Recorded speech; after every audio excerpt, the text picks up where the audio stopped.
Over the past couple months, I've been speaking to you beat makers in the comments here on YouTube, on my Instagram account, and the same sort of conversations have been had, the same sort of questions have been asked, and I'm starting to see a familiar pattern in a lot of beat sellers as to why they're not getting as many beat sales as they would like to. So upon reflection, I wanted to make sure that today's video is one of the most helpful videos I've ever made to date on the channel for you beat sellers. So I sat down and I thought of 5 of the best tips that I could possibly give you as a fellow beat seller to help you get more beat sales in 2023 and get the ball rolling with your own beat selling journey. So stick around to the end of this video because I guarantee you are going to be a better beat seller for watching to the end of this video and hearing these 5 tips. I promise you this because this is the 5 tips that I wish I'd told myself right when I started beat selling, because who knows where I could have been now if I'd listened to these 5 tips at the start and not had to go through the long process of actually learning these tips for myself through hard graft, failure, and overcoming problems and turning them into opportunities. So smash that subscribe button if you are new to the channel, and let's get into these 5 tips to make you a better beat seller.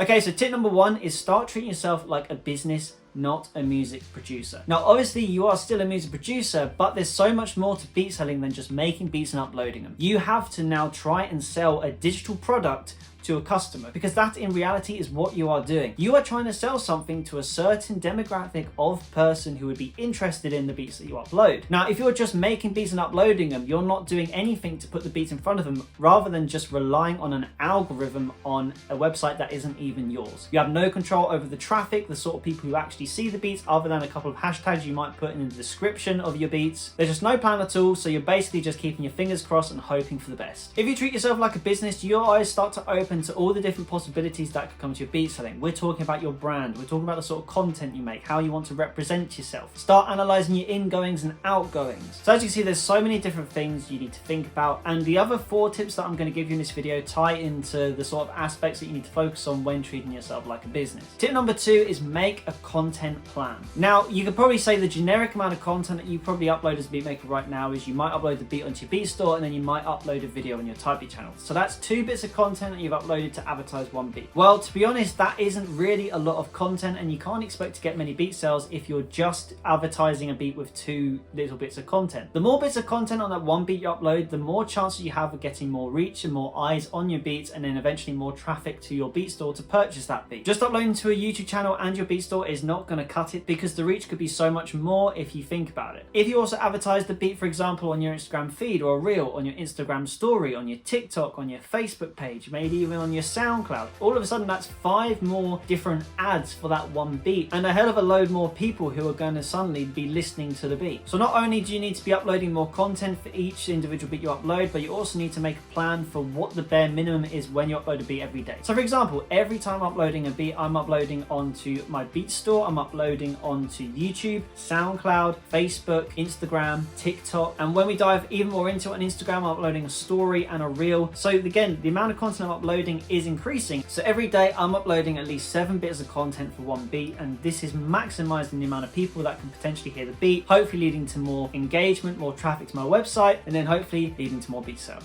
Tip number 3 is when it comes to engagement, you want to focus more on interactions than actual views and followers. 2023 is a very weird time for social media. I listened to a podcast the other day where someone said we're in a social media recession, and I do think that there is some truth to that. When you think about it, if you have someone who has a lot of followers, you've been doing it for a while, you may have noticed that even though your followers have stayed the same, you don't get as many impressions, likes, comments, or views on your videos or anything that you upload anymore. And that is because we now live in such an overly saturated social media world where most people will follow someone but don't even watch about 90% of the people that they follow. Think about it right now. If you have an Instagram, Twitter, or TikTok account, and all them people you follow, how many of them do you actually watch their content? Maybe 5% at a push. In summary, the biggest problem with social media today is there's such a large amount of content out there and not as high a demand.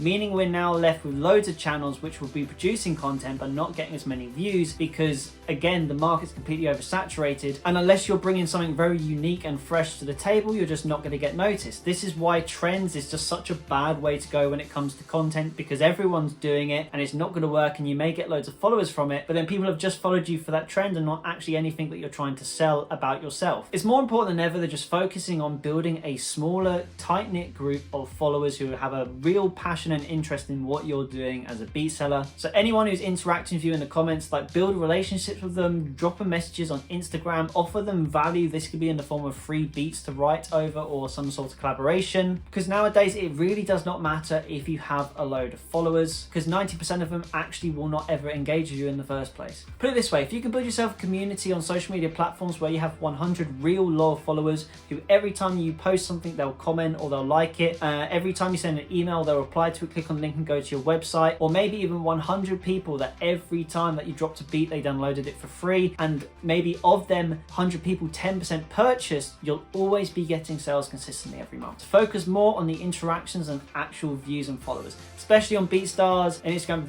Followers are just completely irrelevant. They do absolutely nothing for you, in my opinion. Which leads on nicely to tip number 4, and that is sell yourself, not the beat. Now, what I mean by that is if you're going to post some sort of content on your social media or anything, just advertising a beat, that's just a generic bit of content which doesn't really have any value to it. If you just upload a beat, for example, and advertise it that way, people are just going to scroll past it, because people don't go on Instagram, Facebook, or whatever social media platform to buy beats. They'll go on BeatStars to buy your beat, and maybe even YouTube if it comes up in the search results. But most of the time, people are just browsing. People have no interest in, unless you provide real value, to go across into a link and visit your website. But if you're selling yourselves, this is how you can really tie into tip number 3 of building interactions and building a little community. Because if you start uploading content and telling them a bit about yourself, not only does that build trust because they know who you are, but that also means they actually build a lot more interest about what it is you're doing, rather than just the fact that you're selling beats to them. And if you can get that trust of them, when you start to advertise and add that value again to your beats, they'll be so much more likely to go to your beat store and support you. And also, don't be afraid to share a little bit of your personal life on your socials as well, because again, that really ties into the fact that they see that you're a real person and not just some e-commerce business which is selling beats. And tip number 5, this is my favorite one, and I've been saying this on the channel for a long time, and that is just the word niche. Niche is the most important thing about beat selling in 2023. As I've said earlier in this video about oversaturated markets and oversaturated social media, niche is the one word which can fix all of them problems, and it is how I was able to start making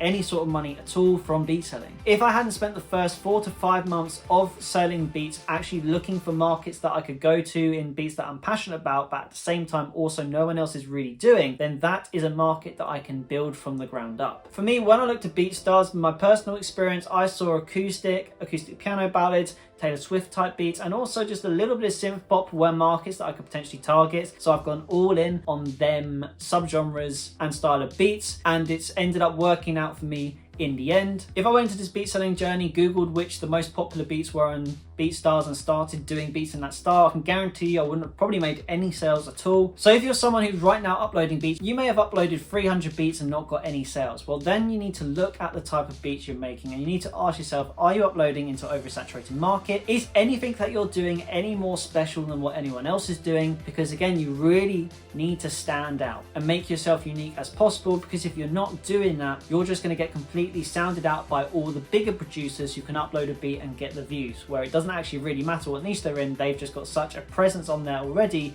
they're just always going to do well. So really think about not only what sort of beats that you'll want to upload, but also the demographic of what you're targeting as well, because that can really help home in on what's the best price to set for your beats as well. But yeah, niche, it's just my favorite word in the whole world when it comes to beat selling and just music in general. It's how I was able to build a full-time career as a freelance music producer, finding my niche and going all in on it, not questioning whether there'll be a market for this, because there is always a market for something. Just remember that. So yeah, that is the 5 tips that I can give you to instantly become a better beat seller. If you enjoyed this video, smash that subscribe button, as is the best way to support the channel. And also let me know in the comments below what you think of these tips, and if there's anything else that you can add to this video. So yeah guys, thank you for watching, keep making music, and I'll see you in the next video.